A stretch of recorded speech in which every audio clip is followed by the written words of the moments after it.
Pada video kali ini, kita akan ngebahas mengenai 6 konsep pemasaran yang pernah dikemukakan oleh Philip Kotler dalam bukunya Dasar-Dasar Pemasaran. Ini merupakan konsep dasar marketing yang harus kita pahami, khususnya pada era digital marketing seperti sekarang. Banyak sekali praktisi yang terjun ke dalam dunia digital marketing tanpa memiliki pemahaman mendasar mengenai marketing itu sendiri.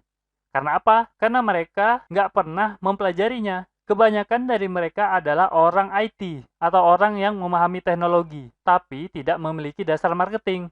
Ya seperti saya ini, gitu ya. Oleh karena itu, kita perlu banyak belajar mengenai fundamental marketing. Oke, tanpa berlama-lama, mari kita langsung masuk ke pembahasannya.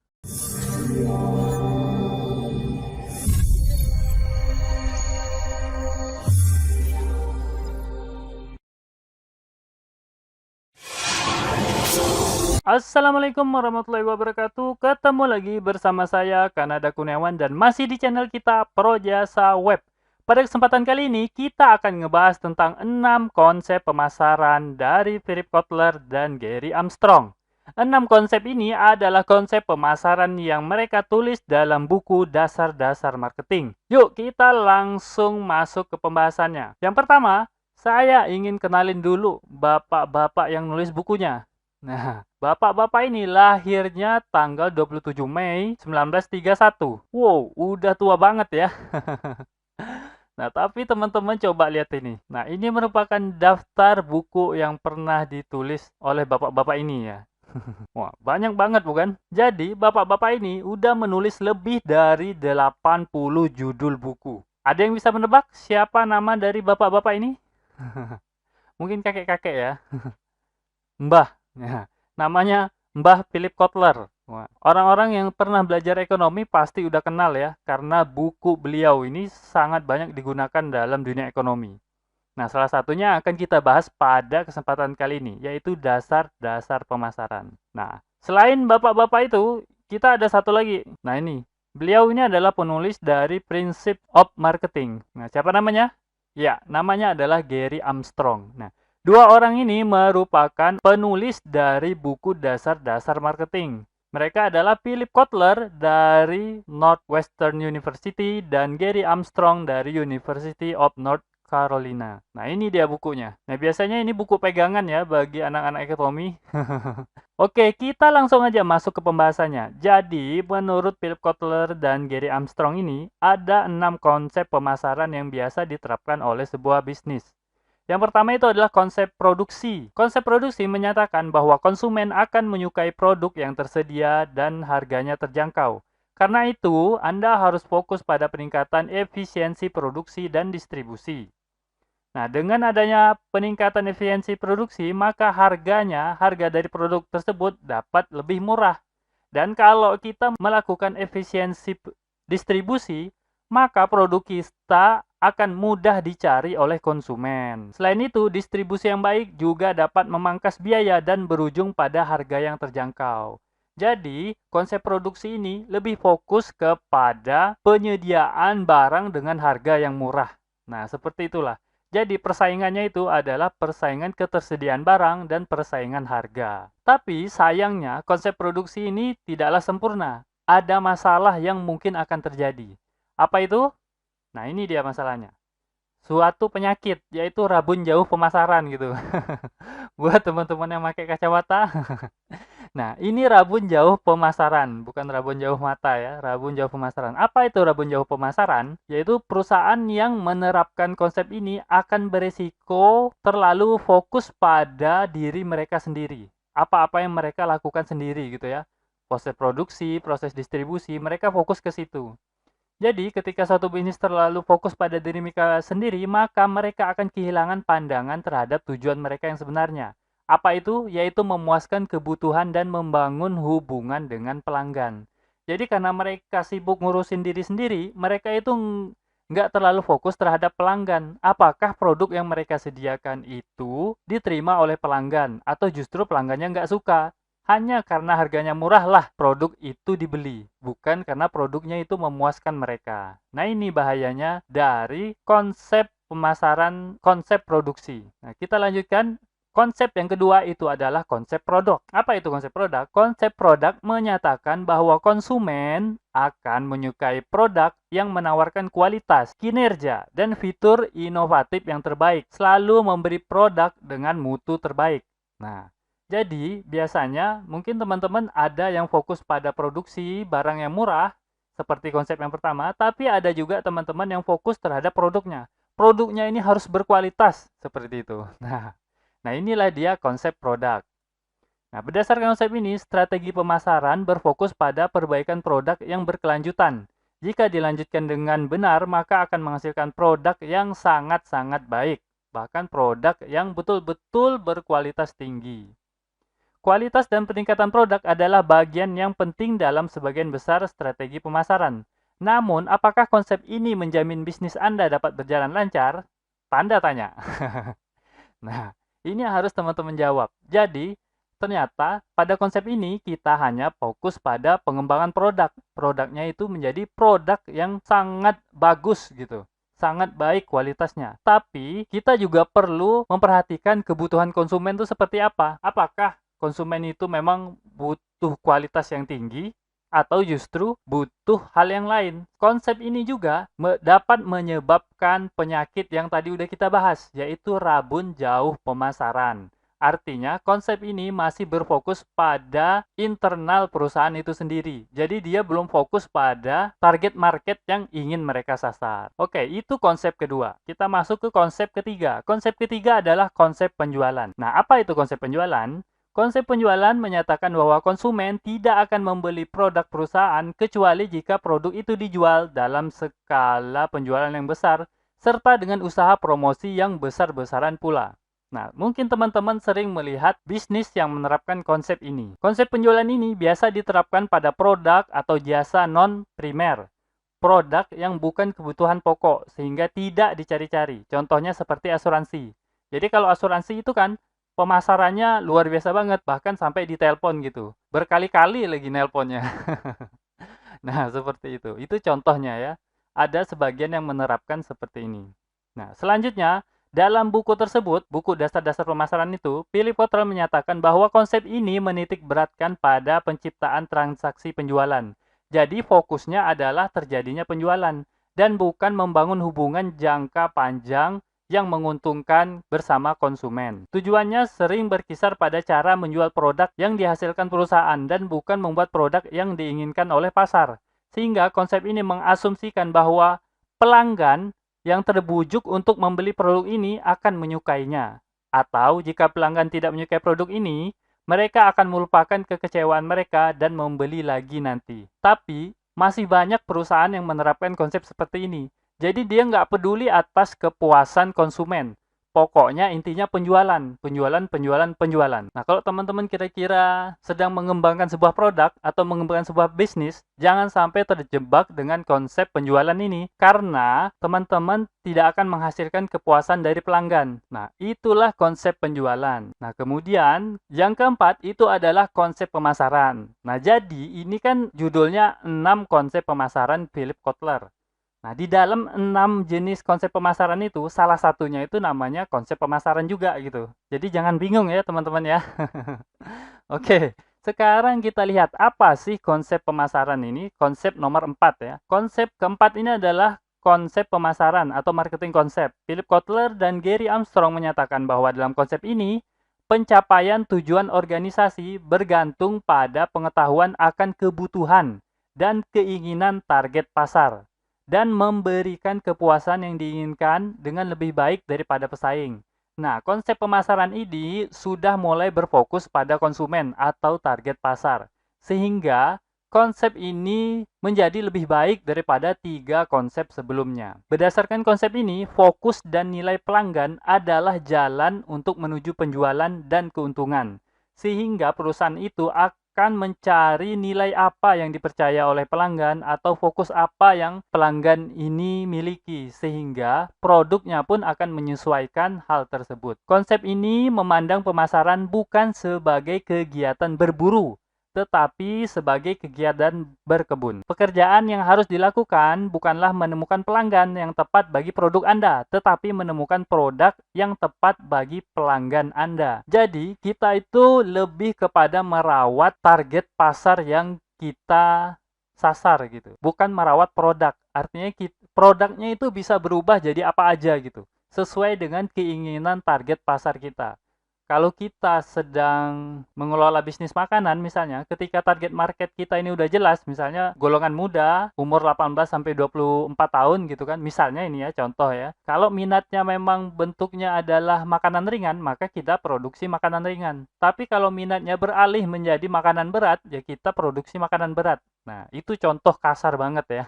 Nah, yang jelas ini mengutamakan pelanggannya atau target pasarnya. Nah, coba kita lihat apa sih perbedaan konsep pemasaran ini sama konsep yang nomor 3, konsep penjualan. Nah, kalau konsep penjualan mempunyai perspektif dari dalam keluar. Jadi, dari dalam internal perusahaan keluar. Konsep ini dimulai dari pabrik dengan titik berat pada produk perusahaan yang udah ada dan melakukan penjualan dan promosi besar-besaran untuk meraih penjualan yang menguntungkan. Jadi, produk pada konsep penjualan, produknya tuh udah fix, nggak berubah. Jadi dia hanya mempush itu keluar hingga terjual, memaksakan produk itu untuk terjual. Nah, fokus utama konsep ini terletak pada usaha untuk menaklukkan pelanggan, melakukan penjualan jangka pendek, dan tidak terlalu memperhatikan siapa yang membeli atau mengapa dia membeli. Nah, sebaliknya, konsep pemasaran, konsep nomor 4 ini mempunyai perspektif dari luar ke dalam. Konsep pemasaran dimulai dengan pasar yang teridentifikasi dengan baik. Artinya kalau teman-teman itu ditanya target pasarnya siapa, teman-teman bisa jawab gitu. Jangan sampai masih bingung target pasarnya siapa gitu. Nah, kemudian fokus pada kebutuhan pelanggan. Nah, setelah tahu target pasarnya siapa, teman-teman harus tahu kebutuhan dari target pasar ini apa gitu kan. Sudah kita identifikasi dia siapa, laki-laki atau perempuan, umurnya berapa gitu ya kira-kira. Nah, teman-teman harus mengidentifikasi kebutuhannya apa. Kemudian mengintegrasikan semua kegiatan pemasaran yang mempengaruhi pelanggan. Sebagai imbalannya, pemasaran mencapai keuntungan dengan menciptakan hubungan yang langgeng dengan pelanggan yang tepat. Nah, ini dia kuncinya, hubungan yang langgeng dengan pelanggan yang tepat. Nah, berdasarkan nilai dan kepuasan pelanggan. Inilah kenapa konsep pemasaran menjadi konsep yang lebih baik daripada 3 konsep sebelumnya. Ternyata, kemudian berkembang konsep ini menjadi konsep yang lebih baru, yaitu konsep pemasaran berwawasan sosial, yaitu konsep nomor 5 ya. Konsep pemasaran berwawasan sosial adalah prinsip pemasaran yang menyatakan bahwa perusahaan harus mengambil keputusan pemasaran yang baik dengan memperhatikan keinginan konsumen, itu nomor 1. Nomor 2, persyaratan perusahaan. Nomor 3, kepentingan jangka panjang konsumen. Nomor 4, kepentingan jangka panjang masyarakat. Jadi lebih banyak yang diperhatikan. Pada konsep-konsep sebelumnya, kita hanya memperhatikan pertama kepentingan perusahaan dan kepentingan pelanggan. Nah, apalagi kok konsep nomor 1, nomor 2 itu kepentingan perusahaan aja gitu ya. Nah, ini ada 4 kepentingan yang dipertimbangkan. Nah, apakah perusahaan mampu memuaskan kebutuhan dan keinginan target pasar, selalu melakukan yang terbaik bagi konsumen dalam jangka panjang? Nah, ini pertanyaan buat teman-teman. Konsep pemasaran berwawasan sosial menyatakan bahwa strategi pemasaran harus dapat memberikan nilai bagi pelanggan dalam cara yang mempertahankan atau meningkatkan kesejahteraan konsumen dan masyarakat. Artinya, kita tidak hanya semata-mata memuaskan pelanggan, menjual produk gitu kan. Produk ini selain memuaskan, mereka juga dalam jangka panjang harus meningkatkan kesejahteraan dari konsumen kita dan masyarakat di sekitarnya. Nah, jadi tanggung jawabnya menjadi lebih besar bagi perusahaan. Tapi tentu konsep ini akan membawa perusahaan menjadi lebih baik. Nah, coba teman-teman perhatikan industri makanan cepat saji. Teman-teman kalau belanja makanan cepat saji, teman-teman akan ditawarkan makanan yang enak, lezat, dan harganya murah gitu. Nah, tapi di lain sisi banyak ahli gizi yang mempertanyakan ini baik atau enggak gitu kan. Bahkan udah ada yang jelas-jelas bilang ini adalah sesuatu yang buruk bagi pelanggan jika dikonsumsi dalam waktu yang lama. Nah, disinilah konsep pemasaran berwawasan sosial berperan. Jadi kita menciptakan produk, bisnis kita ini menciptakan produk, itu juga mikirin jangka panjang orang yang makainya gitu ya. Misalnya menjual makanan, nah pastikan makanan teman-teman itu memiliki dampak positif dalam jangka panjang bagi konsumen. Ini adalah konsep yang kelima.